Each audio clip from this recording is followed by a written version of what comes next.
Hey, here's a quick primer on how to adjust building orientation in HVACR, as well as assess building orientation to optimize for the lowest heating and cooling loads you can.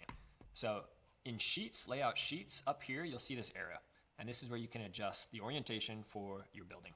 And by default, plan north equals true north, 0 rotation.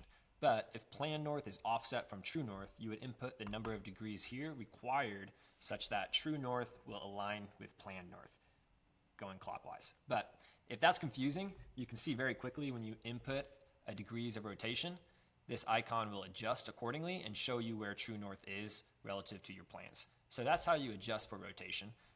But here are some things you can do as well to better consult and assess on the loads as they relate to the orientation of your building.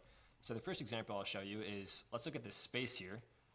In this space, I've got a kind of southeast facing window, and I can look at the loads profile for that space. And I'll see it's kind of peaking right around here. And right here, if you remember how I adjusted true north, this is right in the afternoon, evening as the sun comes around and hits that window. Now, if I were to adjust that orientation, I can see what happens to that loads profile. Let me put this here, I'll put this here. And now if I go back and I adjust this such that plan north is equal to true north, I can see how this profile adjusts as well. See how it leveled out because now it's north facing. Furthermore, if I orient this so it's truly north, my load went down. So I can see how this starts to affect my loads and my peak for that space. But you could also do this for your building as a whole.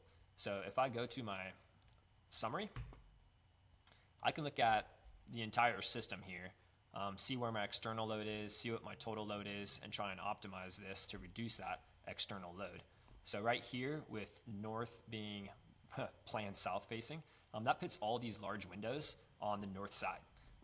And I'm getting external of 37,000, window load of 14,000. If this were to be reversed, essentially, then I can see how this goes up. So my window load went up, my external load went up because of the orientation of the building. And this is a small example, but you could use this to determine what the overall impact is to your loads based on how this thing is oriented.